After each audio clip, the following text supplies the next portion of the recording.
بسم اللہ الرحمن الرحیم۔ تمام دیکھنے اور سننے والوں کو میری طرف سے باادب السلام علیکم۔ جب انسان تاریخ پڑھتا ہے تو اس خاص طور پر اسلامی تاریخ، تو کئی چیزیں جو ہیں وہ انسان کی کلیئر ہوتی ہیں۔ جو کہ آج میں بات کر رہا ہوں وہ آپ سمجھیں گے شاید میں فلم انڈسٹری کی طرف لے گیا ہوں، لیکن فلم انڈسٹری کی طرف نہیں لے کے جا رہا، بلکہ میں آپ کو دینی ایشو کی طرف ہی لے کے جا رہا ہوں۔ پاکستان کے ایک بہت بڑے نامور گلوکار گزرے ہیں جن کا نام تھا سلیم رضا۔ مذہب کے لحاظ سے وہ کرسچن تھے، عیسائی تھے۔ انہوں نے بڑی لازوال گیت جو ہے وہ گائے، بہت لازوال گیت گائے، آج بھی لوگ ان کو بڑے شوق سے سنتے ہیں۔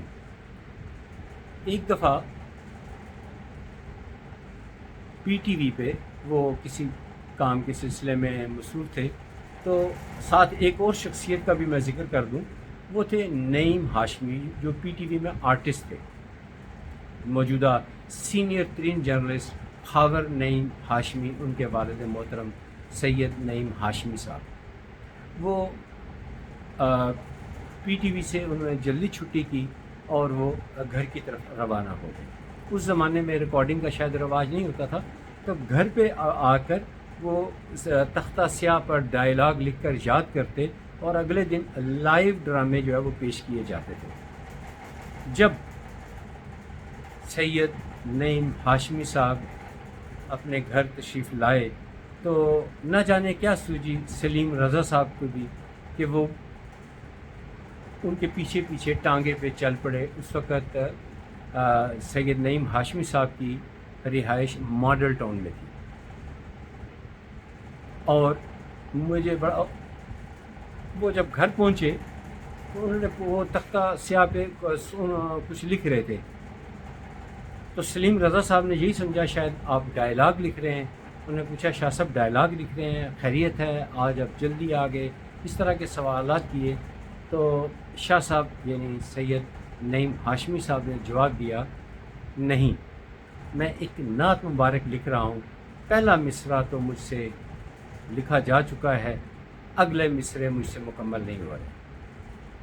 تو سلیم رضا صاحب نے پتہ نہیں کیا خیال آیا، انہوں نے کہا کہ جب یہ نعت مکمل ہوئی تو پہلا حق مجھے دیجیے گا، یہ نعت پہلے میں پڑھوں گا، یہ نعت سب سے پہلے میں پڑھوں گا۔ اور نعت کیا تھی؟ سارے اے شاہ مدینہ، سارے نبی تیرے در کے سوالی، شاہ مدینہ۔ بہرحال اللہ کا کرم ہوا، وہ نعت مکمل ہوئی۔ وہ نعت جب مکمل ہوئی تو حسب وعدہ سب سے پہلے پڑھی سلیم رضا صاحب نے۔ سلیم رضا صاحب نے جب یہ نعت پڑھی تو ان کے گھر کے افراد جو ان کے اہل خانہ ہیں، انہوں نے وہ بڑے معترض ہوئے، انہوں نے بڑا اعتراض کیا کہ تم کرسچن ہو کے تم نے یہ نعت پڑھی ہے۔ یہ انہوں نے کہا جو مرضی کر لو، میں نے نعت پڑھنی تھی، پڑھ لی۔ اور یہ بھی بتاتا چلوں کہ اس کے بعد یہ جو نعت کو دوبارہ جس نے پڑھا ان کا نام تھا آئرن پروین، وہ بھی کرسچن تھی۔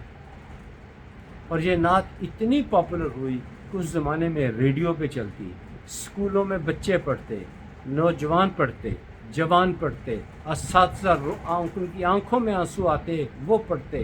میں کرسچن اسکول میں پڑھا ہوا ہوں، وہاں پر جب طالب علم پڑھتے تو وہ جو ہمارے کرسچن ٹیچر تھے ان کی آنکھوں میں بھی آنسو آ جاتے۔ تو یہ نعت مبارک بہت مقبول ہوئی۔ اور اس کے بعد ظاہر کچھ اور بھی گلوکار تھے، میں ان کا نام نہیں لینا چاہتا ہے، کہ وہ تھوڑا سا حسد کا شکار تھے کہ سلیم رضا صاحب کے ہوتے ہوئے ان کا نام آگے نہیں بڑھ سکتا تھا۔ اور سلیم رضا صاحب نے ایک پاکستانی گلوکارہ تھی کوثر، ان کے ساتھ تعلقات ان کے یعنی جسے آپ کہہ سکتے ہیں شادی والے تعلقات وہ بننا شروع ہو گئے۔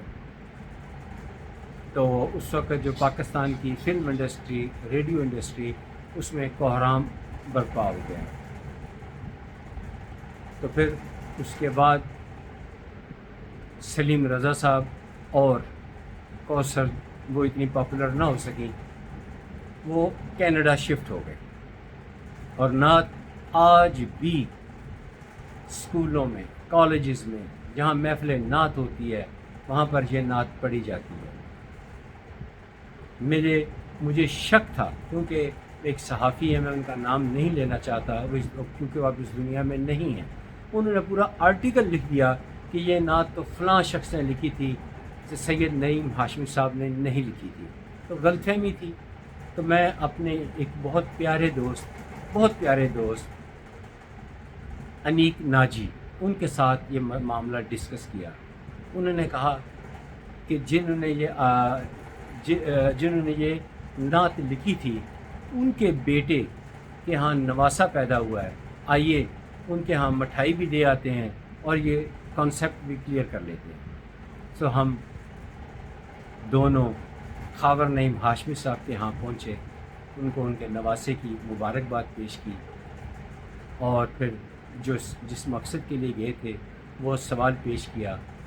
تو انہوں نے، خاور نعیم ہاشمی صاحب نے دراز سے ایک کتابچہ نکالا جس پہ سید نعیم ہاشمی صاحب کی ہاتھ کی لکھی ہوئی نعت مبارکہ موجود تھی، پھر پرنٹنگ شکل میں موجود تھی، اور بھی کچھ ریکارڈ پیش کیے۔ انہوں نے کہا یہ دیکھیں، یہ نعت مبارکہ میرے والد صاحب سید نعیم ہاشمی صاحب نے لکھی ہوئی ہے۔ تو مجھے ایک بہت بڑا معمہ تھا، جب میں 3rd کلاس میں تھا یا 4th کلاس میں تھا، اس وقت سے یہ حل نہیں ہو رہا تھا۔ بہرحال وہ معمہ حل ہوا۔ تو آج میرے اس بیان سے کئی لوگوں کا یہ غلط فہمی دور ہوگی کہ یہ نعت مبارکہ سید نعیم ہاشمی جو PTV آرٹسٹ تھے انہوں نے لکھی تھی، اور اس کے بعد متعدد لوگوں نے گائی، متعدد لوگوں نے اس نعت مبارک کو پڑھا۔ اس کے بعد سلیم رضا صاحب اور کوثر صاحبہ، سنا ہے کہ انہوں نے بعد میں شادی کر لی تھی، کینیڈا شفٹ ہو گئے، اور انتقال سے پہلے انہوں نے اسلام قبول کر لیا تھا، اور ان کی تدفین اسلامی نقطہ نظر سے ہوئی تھی۔ یہ ہوتے ہیں مقدر، یہ کس طرح تبدیل ہوتے ہیں، مقدر کیسے تبدیل ہوتے ہیں۔ ایک نعت ایسی پڑھی کہ وہ ان کو بھی ثواب مل رہا ہے، سید نعیم ہاشمی صاحب کو بھی مل رہا ہے، اور جو لوگ پڑھ رہے ہیں ان کو بھی ثواب مل رہا ہے، اور سلیم رضا صاحب ان کو نہ جانے کتنا ثواب ملا ہوگا۔ انہوں نے اس نعت مبارکہ کی بدولت اسلام کو بھی قبول کیا، اپنے خاندان، اپنے گھر بار، عزیز و اقارب سب کو چھوڑا، ہجرت کی، اور دین اسلام پر اس دنیا سے رخصت ہوئے۔ تو یہ ایک پوائنٹ تھا جو بہت سارے لوگوں کے دلوں میں یہ گردش کر رہا تھا، تو میں نے بہتر سمجھا کہ آج اس کو کلیئر کیا جائے۔ امید ہے کہ یہ والی میری بات آپ کو پسند آئی ہوگی۔ میں ہمیشہ چاہتا ہوں کہ نئی سے نئی بات آپ تک لائی جائے۔ نئی بات ضروری نہیں ہوتا کہ ہر بات ہی نئی ہو، لیکن کچھ لوگوں کے لیے نئی ہوتی ہے، نئی بات ہوتی ہے۔ اب جیسے قرآن پاک کو بعض لوگ بارہا پڑھتے ہیں، لیکن قرآن پاک کی یہ خاصیت ہے کہ جتنی دفعہ بھی پڑھیں کچھ نہ کچھ نیا ضرور پڑھنے کو ملتا ہے۔ اب جیسے اکثر لوگ یہ ذکر کرتے ہیں کہ اللہ تعالیٰ نے غصے کو حرام قرار دیا ہے۔ اللہ تعالیٰ نے تو جو بھی فرمایا وہ قرآن پاک میں فرمایا ہے۔ قرآن پاک میں تو کہیں نہیں ہے کہ اللہ تعالیٰ نے غصے کو حرام فرمایا ہے۔ ایسی کوئی بات نہیں، کوئی آیت ہے تو سامنے لائیے۔ اسی طرح لوگ کہتے ہیں کہ اللہ تعالیٰ نے حکم دیا ہے کہ شادی کو سادگی سے کرو، تو شادی کا لفظ تو قرآن پاک میں ہے ہی نہیں۔ نکاح کا ذکر ہے، شادی کا کوئی ذکر نہیں ہے۔ ہاں، ایک امام صاحب تھے، ان کے وقت کے امام تھے، تو شیطان ان کے قابو میں آ گیا۔ انہوں نے پوچھا کہ بتاؤ انسان سب سے زیادہ لاغر اور کمزور تمہارے ہاتھوں میں کس وقت ہوتا ہے؟ تو اس وقت شیطان نے یہ کہا جب انسان غصے میں ہوتا ہے تو میری 2 انگلیوں کے درمیان میں ہوتا ہے، پھنسا ہوتا ہے، اس وقت میں جس طرح چاہوں اس کو پیس کے رکھ دوں۔ سو غصہ ایک شیطانی فعل ہے، اس لیے اس کو غصے کو حرام قرار دیا جاتا ہے، کیونکہ یہ ایک شیطانی فعل ہے۔ لہٰذا کوئی بھی بات کرنے سے پہلے احتیاط کی ضرورت ہوتی ہے، تصدیق کی ضرورت ہوتی ہے، کیونکہ بعض لوگ آپ کے فالوورز ہوتے ہیں، وہ آپ کی بات پہ یقین کرتے ہیں اور وہ آپ کی بات کو سن کے آگے پھیلاتے ہیں۔ میری اللہ تعالیٰ سے دعا ہے کہ ہم سب مسلمانوں کو صحیح معنوں میں حقیقی اور سچا مسلمان بنائے، حقوق اللہ ادا کرنے کی توفیق عطا فرمائے، حقوق العباد ادا کرنے کی توفیق عطا فرمائے۔ ہم سے کوئی ایسا گناہ نہ ہو، ہم سے کبھی ایسا گناہ نہ ہو جس کی معافی نہ ملے، یعنی شرک کی معافی نہ ملے، اور بھی گناہ ہے جن کی معافی نہیں ملتی۔ تو اللہ تعالیٰ سے دعا ہے کہ اللہ تعالیٰ ہمیں گناہ کبیرہ سے محفوظ رکھے۔ چھوٹے موٹے گناہ تو ہوتے رہیں گے، ہم گناہ کرتے رہیں گے، اللہ سے معافی مانگتے رہیں گے، اللہ تعالیٰ معاف کرتے رہیں گے۔ اللہ تعالیٰ بڑی شان والے ہیں۔ ایک چلتے چلتے میں ایک روحانی ٹپ بھی آپ کو دے دوں۔ ہم انسان ہیں، میں نے بڑی دفعہ بتایا کہ ہم انسان ہیں، بشری تقاضے ہمارے ساتھ لگے ہیں۔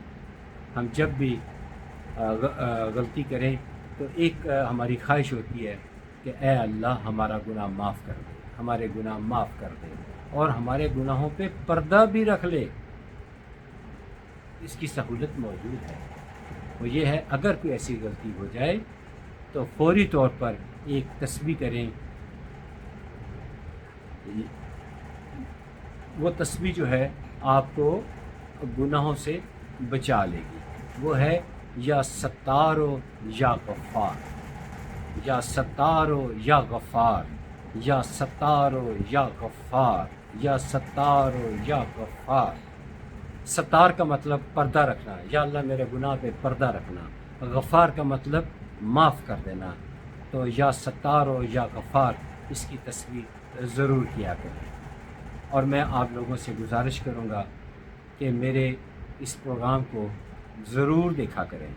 سعد اختر کے نام سے جو میں نے یہ ویلاگ بناتا ہوں، یوٹیوب پہ سعد اختر کے نام سے موجود ہے، اس کو ضرور دیکھا کریں، دوسروں تک بھی پھیلائیں اور دوسروں کو بھی فائدہ پہنچے گا، اور آپ بھی ثواب کے حصے دار ٹھہریں گے انشاءاللہ تعالی۔ اللہ پہ بھروسہ رکھیے۔ اللہ تعالیٰ نے جو اتنی وسیع و عریض جنت بنائی ہے وہ ہمارے لیے تو بنی ہے، ہم نے ہی جانا ہے انشاءاللہ تعالی۔ تو کوئی نہ کوئی جواز تو پیدا کرے۔ تو جواز اب ہمارے پاس موجود ہے کہ یہ جو میں ویڈیو بنا رہا ہوں، بے لوث بنا رہا ہوں، آپ اس کو سنیں، قابل عمل بات نظر آئے تو اس پہ عمل کریں، دوسروں تک پہنچائیں۔ میں نے کبھی ریکویسٹ نہیں کی اس کو لائک کریں، سبسکرائب کریں، بیل آئیکن دبائیں، یہ ایسا میں نے کبھی نہیں کہا۔ جی چاہتا ہے تو ضرور کریں، تاکہ اگر آپ بیل آئیکن دبائیں گے، سبسکرائبر بنیں گے تو میری ہر ویڈیو آٹومیٹکلی آپ تک پہنچتی رہے گی انشاءاللہ تعالی۔ کل پھر ایک نئی ویڈیو، نئے ٹاپک کے ساتھ آپ کی خدمت میں حاضر ہوں گا۔ تب تک کے لیے اجازت دیجیے۔ خدا حافظ، السلام علیکم۔